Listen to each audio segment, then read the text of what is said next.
Hello and welcome to Game On Calgary for October 23rd.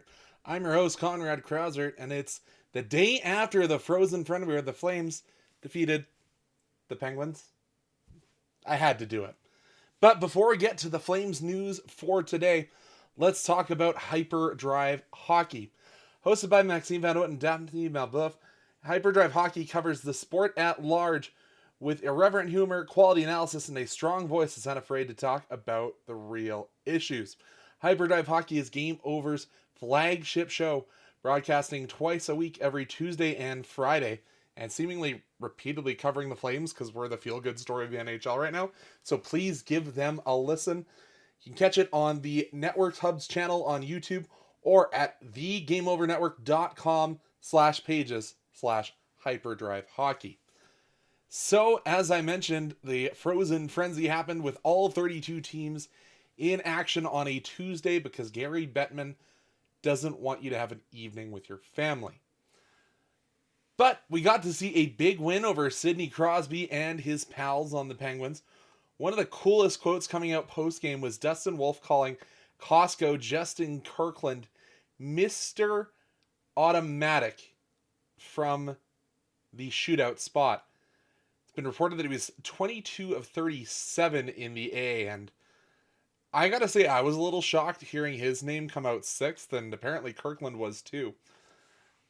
But it's kind of a Calgary Flames thing to have these journeyman guys go and score incredibly huge goals when it comes to the Calgary Flames. Like, obviously, last night, Costco, and you can remember the David Schlemko single-handed move from a few years back. It's great. We seem to have good results with a lot of journeyman NHLers taking shootouts, unless it's to seal the season and their name is Nick Ritchie.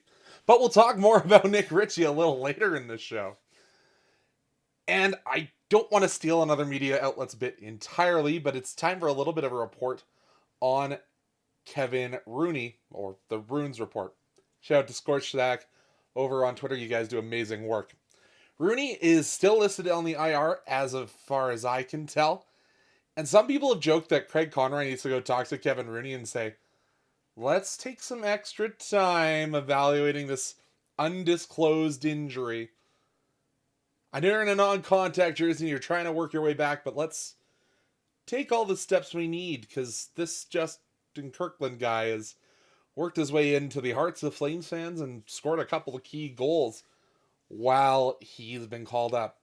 The other option is my friend Peter Klein talked about on his independent production on Twitch, Couch Potato Diaries.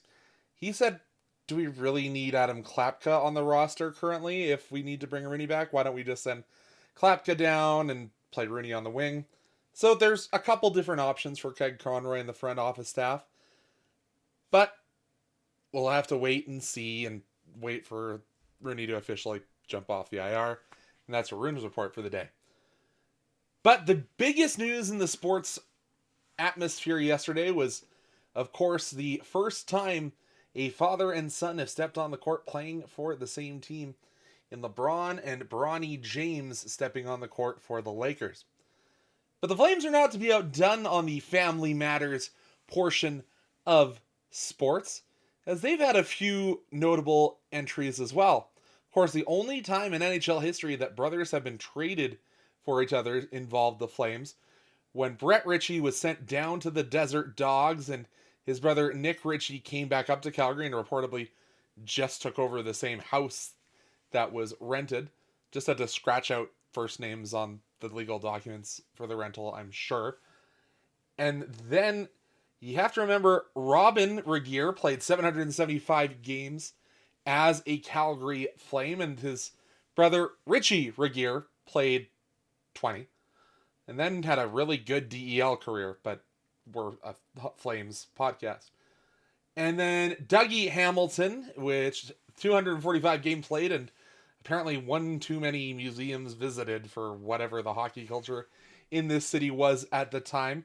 And his brother Freddie Hamilton, who played 38 games with the Flaming C on his chest. And then, of course, you had a couple players with famous siblings, Wayne Primo and Valier Bure, coming to mind.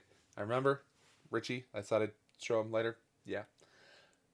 just erase the memory of Daryl Sutter sending him out to try and clinch the season in the shootout from my brain, and all of Flames Nation would be probably better off for it. But that's all for Game On today. Only one NHL game on the schedule, but we are back Thursday. Anand will have the report on Game On. Hopefully we'll have the line rushes ready for you. But then after, in the post-game show, Game Over Calgary is back when we take on the Carolina Hurricanes. Puck drop for the game is at 7 o'clock.